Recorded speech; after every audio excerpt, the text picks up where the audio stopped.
തിരുനെൽവേലിയിൽ ഒരു ഒരു പണി കിട്ടിയ കാര്യം നമുക്കറിയാം.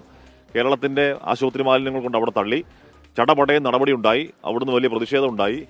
ഇവിടുന്ന് അങ്ങോട്ട് വാഹനങ്ങൾ പോയി ആ വേസ്റ്റ് മൊത്തം തിരികെ അവിടെ കൊണ്ടിട്ട് വേസ്റ്റ് മൊത്തം തിരികെ എടുത്തുകൊണ്ട് വരേണ്ട അവസ്ഥയുണ്ടായി. അതിൻ്റെ പേരിൽ നടപടിയൊക്കെ ഉദ്യോഗസ്ഥർക്കെതിരെ എടുത്തു എന്നൊക്കെ പറഞ്ഞാൽ പോലും അതുണ്ടാക്കുന്ന നാണക്കേട് ചെറുതല്ല. ഇനി അത് അത്തരത്തിലൊരു സംഭവം ആവർത്തിക്കാതിരിക്കാൻ നമ്മളൊരു സമൂഹം എന്ന നിലയ്ക്ക് തന്നെ ശ്രമിക്കേണ്ടതിൻ്റെ ആവശ്യകതയാണ്. കഴിഞ്ഞ 2 ദിവസം നമ്മൾ തിരുനെൽവേലിയിൽ അവിടുന്ന് ചെറിയ സത്യം പറഞ്ഞാൽ നാണക്കേടല്ലേ, ആലോചിച്ച് നോക്കി. നമ്മുടെ വേസ്റ്റ് കൊണ്ട് നമ്മൾ അവിടെ കൊണ്ട് തള്ളുക, അവർ പിടിച്ചു കഴിയുമ്പോഴത്തേക്ക് നമ്മൾ കുറേ വണ്ടിയൊക്കെ ആയിട്ട് പോയിട്ട് കുറേ ടിപ്പറും കുറേ JCB ഒക്കെ ആയിട്ട് പോയിട്ട് അതൊക്കെ വാരി തിരിച്ച് നമ്മുടെ നാട്ടിൽ തന്നെ കൊണ്ടുവരിക എന്ന് പറയുന്നത് നാണക്കേട് കൂടിയാണ് കേട്ടോ അത്. അപ്പോൾ അതിൻ്റെ MG പ്രതീക്ഷ വാർത്തയുടെ വിവരങ്ങളുമായി ചേരുന്നുണ്ട്. പ്രതീക്ഷ, ഗുഡ് മോർണിംഗ്. അപ്പോൾ തമിഴ്നാട്ടിൽ ഉറപ്പായും കടുത്ത പ്രതിഷേധമൊക്കെ എന്താണ് ഒഫീഷ്യലി തന്നെ അറിയിച്ചിട്ടുണ്ടാകണം. ഇനി ഇത്തരം സംഭവങ്ങൾ ആവർത്തിക്കരുത് എന്ന ഒരു താക്കീതിന്റെ സ്വഭാവത്തിലെ സ്വരം ആ സംസ്ഥാനത്തിന്റെ ഭാഗത്തുണ്ടോ പ്രതീഷ്?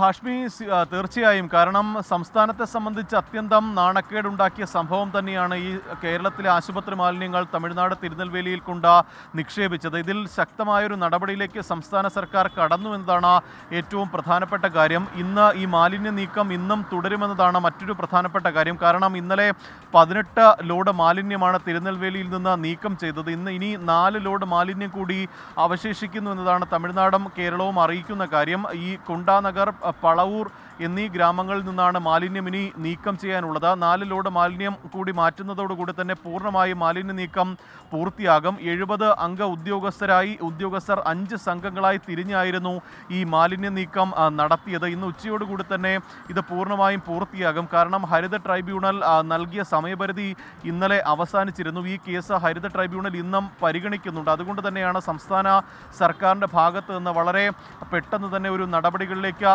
കടന്നിട്ടുള്ളത്. ഇനി ഇത്തരം സംഭവങ്ങൾ ആവർത്തിക്കില്ല എന്ന തമിഴ്നാട് സർക്കാരിന് സംസ്ഥാന സർക്കാർ ഉറപ്പ് നൽകിയിട്ടുണ്ട്. ഒപ്പം ഇതിൽ വീഴ്ച വരുത്തിയവർക്കെതിരെ ശക്തമായ നടപടി ഉണ്ടാകുമെന്ന ഉറപ്പ് കൂടി സംസ്ഥാനം നൽകുന്നുണ്ട്. ഇന്നലെ 3 പേരെ കൂടി പോലീസ് അറസ്റ്റ് ചെയ്തിരുന്നു. അത് ഒരു മലയാളി ഉൾപ്പെടെയാണ്. ആദ്യമായാണ് ഒരു മലയാളി ഈ വിഷയവുമായി ബന്ധപ്പെട്ട് അറസ്റ്റിലാകുന്നത്. അത് ഈ കരാറെടുത്ത സ്വകാര്യ കമ്പനിയുടെ സൂപ്പർവൈസറാണ് ഇന്നലെ അറസ്റ്റിലായത്. ഒപ്പം ഈ കമ്പനിക്കെതിരെയും നടപടി കടുപ്പിക്കാൻ തന്നെയാണ് സംസ്ഥാന സർക്കാരിൻ്റെ തീരുമാനം. ഈ RCCയുമായുള്ള കരാർ റദ്ദാക്കാൻ ഏകദേശം തീരുമാനമായിട്ടുണ്ട്. ഒപ്പം തിരുവനന്തപുരം കോർപ്പറേഷനിലെയും വലിയൊരു ശതമാനം മാലിന്യ നീക്കം ഈ കരാറെടുത്ത സനേജ് ഇക്കോ പ്രൈവറ്റ് ലിമിറ്റഡ് കമ്പനിക്കാണ്. ഈ കമ്പനിക്ക് തിരുവനന്തപുരം കോർപ്പറേഷനും നോട്ടീസ് നൽകിയിട്ടുണ്ട്. അങ്ങനെ വലിയ നടപടികളിലേക്ക് സംസ്ഥാന സർക്കാർ കടക്കുന്നു.